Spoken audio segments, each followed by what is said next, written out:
एका 7-8 वर्षाच्या चिमुरडीसोबत अत्याचाराचा प्रयत्न होतो आणि हा अत्याचाराचा प्रयत्न असफल होतो किंवा अत्याचार करता येत नाही, बलात्कार करता येत नाही आणि चिडून, रागाने त्या मुलीच्या गुप्तांगामध्ये 1 फुटाची सळई घातली जाते.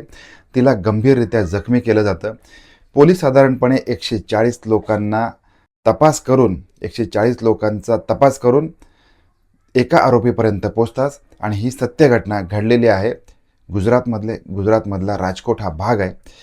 नमस्कार, कारनामा मराठी क्राईम स्टोरीमध्ये मी वैभव आपलं स्वागत करतो. ही सत्य घटना सांगताना मनाला अत्यंत वेदना होत आहेत, कारण या घटनेची तीव्रता इतकी भयानक आहे. राजकोटमध्ये अनेक मजूर कामाला येत असतात आणि तिथे शेतमजुरांची खूप मोठ्या प्रमाणामध्ये मागणी आहे. त्याच्यामुळे देशातून वेगवेगळ्या ठिकाणामधून शेतमजूर कुटुंब इथे कामाला येतात आणि यातलंच एक कुटुंब दाहोद या ठिकाणावरून राजकोटमध्ये काम करत होतं.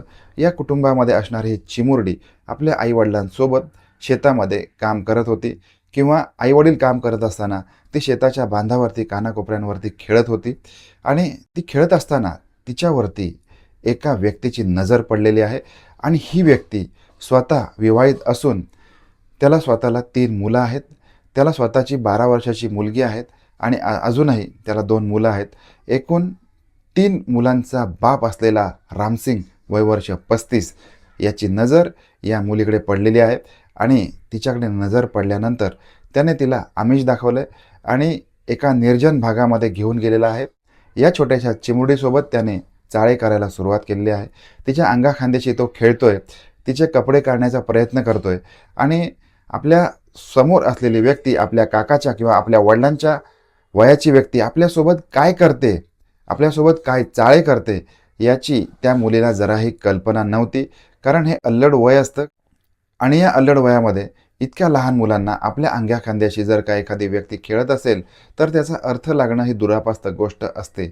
आणि ज्या वेळेला रामसिंग तिच्याशी खेळत होता किंवा तिच्यासोबत चाळे करत होता त्यावेळेला ती मुलगी त्याला विरोध करायला सुरुवात केलेली होती. ती त्याला विरोध करत होती कारण आपल्यासोबत काहीतरी चुकीचं घडतंय इथपर्यंत तिला आता कल्पना आलेली होती. आपल्या गुप्तांगाशी किंवा आपल्या शरीराच्या वेगवेगळ्या अवयवांशी जिथे हात नाही लावला पाहिजे अशा ठिकाणी ही व्यक्ती तिला त्रास देते आणि त्या मुलीने आरडाओरडा करण्याचा देखील प्रयत्न केलेला होता.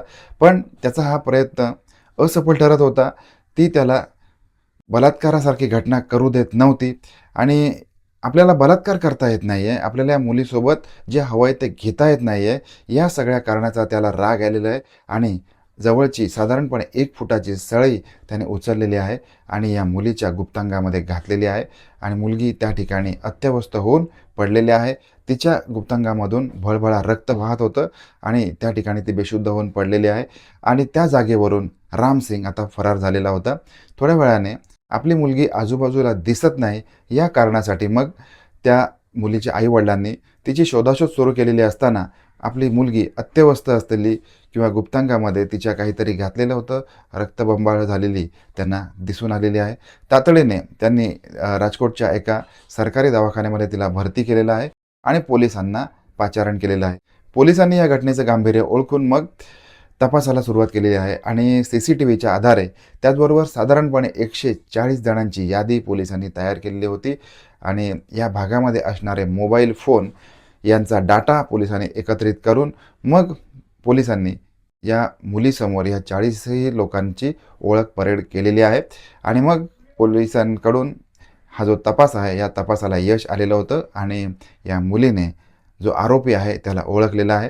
सध्या या मुलीवरती उपचार सुरू आहेत. त्याचबरोबर या मुलीची प्रकृती स्थिर आहे अशी देखील माहिती समोर येत आहे. किती वाईट घटना, किती दुर्लभ आणि एखादी व्यक्ती आपल्या मुलीच्या वयासोबत किंवा आपल्या मुलीच्या वयाच्या मुलीसोबत असा वाईट विचार करू शकते, असं वाईट वागू शकते याची तुम्ही कल्पना देखील केली नसेल किंवा आपण कल्पना देखील करू शकत नाही. पण असे डोमकावळे किंवा गिधाडं या जगामध्ये वावरतात.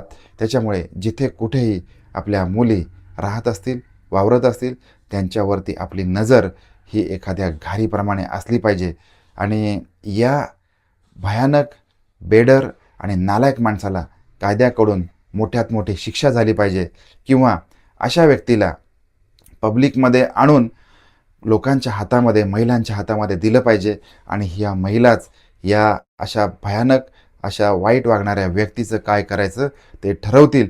अशा स्वरूपाचा कायदा देखील पारित केला पाहिजे का? याबद्दल तुम्हाला काय वाटतं? आपण भेटणार आहोत नवीन विषयासह, नवीन क्राईम स्टोरीमध्ये. काळजी घ्या. धन्यवाद.